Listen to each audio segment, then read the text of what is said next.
Welcome everyone. In case we're live, looks we're live with a couple of drop frames as per usual. Short little lunch break live stream, and of course more drop frames just as we speak apparently. A short little update here documenting our life and dedication and work contributing to open source, what this means on a daily basis of coding every day. In a previous FPGA live stream, here with the precious ULX3S, that probably for, can also hold into the camera, doing the MIDI stuff, UART, because MIDI was UART, and I mentioned in this video I YOLO'd that a little bit, as in this default divider. This is a clock divider for the serial port frequency, and the default clock divider was 1. And for the main UART, it doesn't really matter much because the firmware, while booting up, sets this to whatever is the correct baud rate. I can also show you that. That is here relatively early, obviously, one of the very first things in the firmware. Register UART clock divider. System clock, this is my code here. I think initially it was maybe hard-coded, like 117 or something for the icebreaker example. My code already changed this here to a sys clock defined divided by 115,000 baud. And so for this means the bare bone upstream example comes up with a very fast serial UART. That doesn't make much sense, and it doesn't really matter much because the firmware would very early set this to something useful, that dividing the system clock by whatever divider that is 215,000 baud. So we didn't really have to work on this or look there much until we added a second serial port, as in our precious MIDI thing here for the MT32. And I YOLO'd this, meaning I just hard-coded this here in simple UART. In this video I just added there our system clock frequency divided by the MIDI UART to have this clock divider. And of course in a real system you can't really do it like this because you usually have some useful UART clock divider, just like in our, as I just showed, the main firmware for the main serial console UART sets this anyway. I mentioned I wanted to do this a little bit nicer, like not YOLOing this and being able to send it upstream and not only showing you this. So what I meant is, and how much time it takes, because usually my customer, why should I pay for a 2-line change and stuff? Like, yeah, even a 2-line change takes over 30 minutes to implement and test and stuff. So implementing super easy. This means I added here a new parameter, integer default divider 1, to keep this upstream compatible of how it was. So that if you instantiate this Verilog module, you can instantiate it with another integer parameter. And so this is basically a 1-line code change of having here this parameter and changing this here from 1, again previously this was hard-coded 1, to default divider. I just left here, so initially I had this hard-coded, so we can delete this now. And then when we instantiate this in our top module, whatever that might be of your Verilog design, previously this wasn't there, so previously this was just simple UART MIDI UART. Of course now we want to instantiate this with this parameter. This is our system clock. Maybe later I make this a global define somewhere. This also means we need this anyway, because if we want to synthesize 2 designs, one for the icebreaker, one for the ULX3S, we anyway need this with 2 different parameter instances. You see, this was the default, previously simple UART here for the main system serial console port, and here our precious MIDI UART instance. So with this code change, of course, you also need to test this. So not only first you need to look it up in your documentation, how to do this in Verilog or from your top of your brain. Certainly test this, which is also certainly what we have done here, testing as in actually I have pretty many, here testing that here, not making this up here, certainly with also best with real hardware. So that means also got this precious little thing out of here, only live on this channel, holding it up so that we can throw it on the floor, or hopefully not. So yeah, so easily, just a recurring reminder how much making it work for you, same for the P3 or SGI stuff, actually making it nice, like not YOLOing it, and making it nice, upstream able. This is not also this easily 30 minutes of documenting here, how much effort and extra effort it is to send nice stuff upstream. So not only easily, you see even these 2 lines, more than 30 minutes with all the edit, compile, testing and stuff, so 30 minutes. Then plus, now we want to get the stuff upstream. I showed this before. Modern workflow with Git whatever stuff.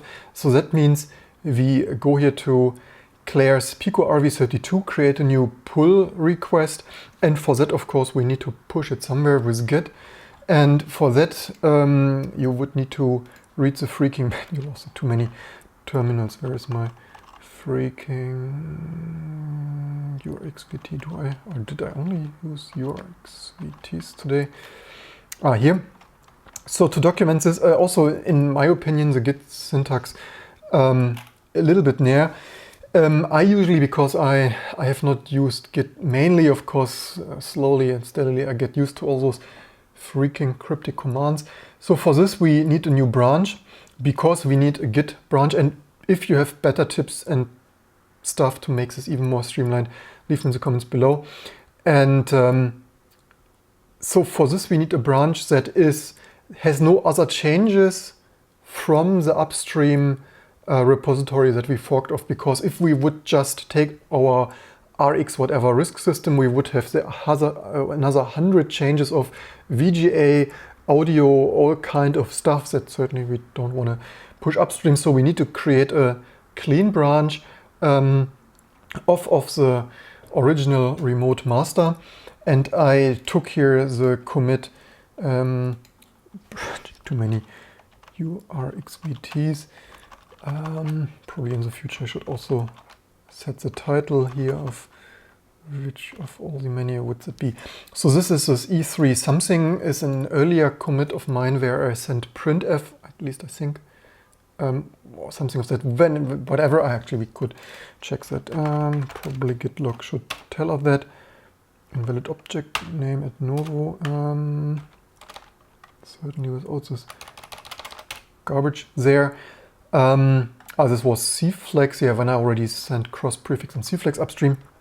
So create a new branch off of that, calling this uart here, git branch uart of this commit, and then cherry pick our just committed default parameter thing. So 7845 cc is a just add default clock divider parameter to simple uart, and then push this here. This of course complains the current branch. As usual, this is my life with love and hate relationship with Git. Always when I try to do something trivial, it shouts on me, no branch uart, nothing to commit. I did work around this with git push -u origin uart, because certainly that is obviously very logical that you need that. Obviously common sense. So you need to have some local origin for some remote branch. Pushing this upstream. So with this, there you see also in previous times, honestly to me, Git mostly consuming more time. For me, they also see new modern web workflow. I said this before, for me, sending a patch. So previously I would have had this change set, the local changes with diff and whatnot, or subversion Git, doesn't matter. And I would send an email off to Claire, say, hey Claire, there's some changes. So for me, a little bit of extra work of branching off and pushing upstream and stuff. But leave me in the comments below what you think. For me, the modern web workflow efficiency 5 to 10 times slower than just making a change and sending an email a decade ago. But leave me in the comments below. So with this, finally, we can click here on pull request. Creating here, of course I've done this already. Let's maybe click here. So new pull request, selecting here like remote across, compare across forks here of our RXR Berlin Pico RV, and then compare with uart. That leaves just this single commit here that we've just created, and add here some description, which is of course what I've just done here a minute ago, just documenting as a daily contribution stuff. I hope it's accepted. For me, it's relatively trivial. A fun fact, I poked her on Twitter, asked, hey, you want this changed? Didn't get a message back. So much to... I wanted to have this upstream anyway, because I think it's also a recurring theme. In my opinion, this is a bare minimum that you should do with upstream projects that you use, contribute some useful changes back, and certainly not some like 10 changes at once. Certainly this is how you do it in the open, or not only open source, but professional software world. I often get like a mountain of stuff that also happened, for example, not good style. Apple has done so with WebKit back in the day when they still contributed stuff back, like developing 6 months and then dumping like 10,000 changes on them, what most people in the open source world call random garbage or something of that sort. So certainly always one fix feature at a time, nicely sorted, just as documented here with this video, a little bit of extra work.